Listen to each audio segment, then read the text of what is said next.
Disney's in a pretty bad situation right now, and it can only be described as dire. And even though their stock has slightly recovered from a 9-year low yesterday, if you look at what their value is right now, closing on Friday, it was only 83.36 a share, which keep that number in mind because when you jump back to March of 2020, when the pandemic was announced, it closed at 85.98 a share, which is pretty bad considering right now they're worse off than at the time when everything was shut down and they literally weren't allowed to make money. I'm talking no cruise lines, no theaters, no theme parks. I mean, the only thing they really had was their streaming service that they released just prior to that, which is convenient for them considering it actually boosted up their stocks to an all-time high, which was thankful to that.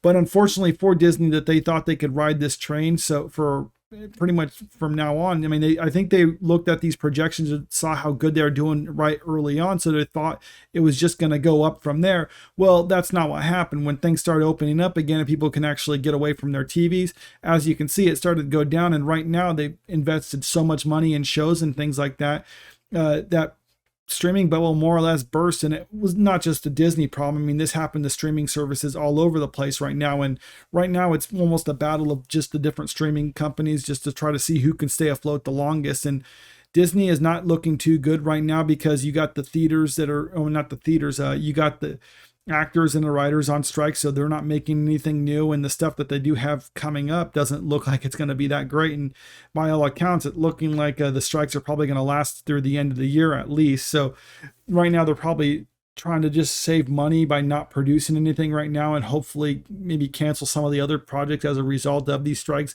But either way, they need to find a way to make money, and that's where we get these latest rumors coming out. So this article from Pirates and Princesses is talking about rumors from D23 that's coming out in the next couple of weeks. And scrolling down in the article, it says, here's the panel description for one on theme parks. Join Disney Parks Experiences and Products Chairman Josh D'Amaro and special guests for an entertaining presentation looking to the future of Disney Parks, featuring updates from around the world and some fun surprises along the way.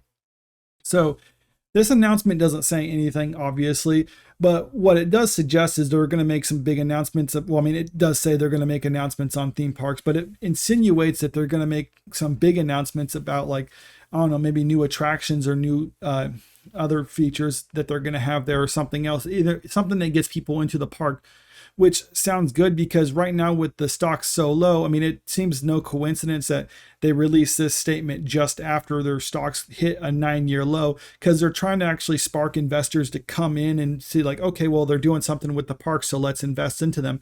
But the problem with that, though, is also this, too, where the fact that Disney is such a big company that nothing new will come to Walt Disney World Resort until 2028. And that's in this article right here. That's 5 years from now with no further significant rides or attractions. And 2028 is the best case scenario if a new Disney World ride was announced today. So that's not a pretty good situation, especially when you consider that the pandemic shut down a lot of the construction that they were doing prior to the pandemic. And those are some projects that they're still working on to this day. So not only would they have to finish those, but then they would have to get to work immediately on their new things.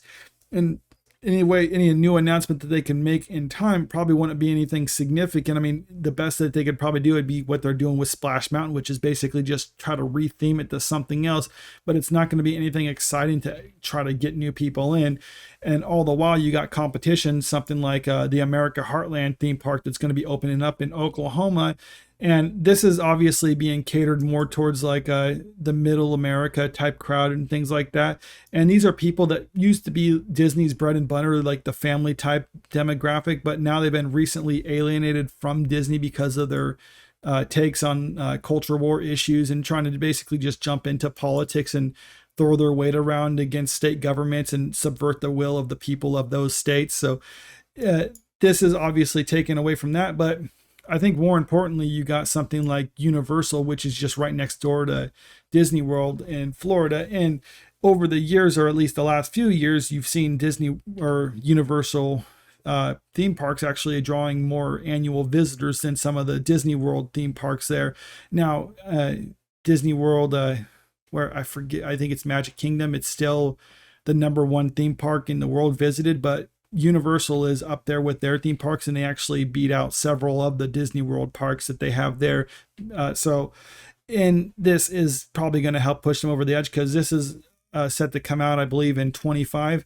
And look at some of the features that they have, that expanding the Wizarding World there, which is obviously going to appeal to a lot of people. I mean, you got the Universal monsters, and this is my personal favorite, the Super Nintendo World, because I mean, this is just something I wanted to see when I first saw the one in Tokyo. And while they have that one there, and then they recently opened up one in California at Universal there, this one is supposed to be the biggest one in the world. So it's really going to, I mean, a lot of people are calling this a Disney killer with just having this there. And like I said, with this, it's going to come out a full 3 years before the absolute soonest that Disney couldn't do anything. So things aren't looking good for that company right now. And is it going to really just obviously bankrupt the company? No, I mean, fortunately for them, they are still a big name in entertainment, and they have a lot of revenue streams. So like, even though they can have a lot suffering at once, I don't think all of them, it's enough to necessarily bring them down. But I think they do like these strikes going on, for just for the simple fact that they're not spending money on these productions that have throughout the last couple of years just basically been losing them money. So maybe they can kind of regroup on that, and then when things get up and running again, they can maybe make some good movies that actually bring them some revenue. But right now things are looking pretty bad, and maybe they will have to stay afloat by selling off some of their properties like Bob Iger has been proposing. But let me know what you think about all this in the comment section below, because this is obviously looking bad for the company.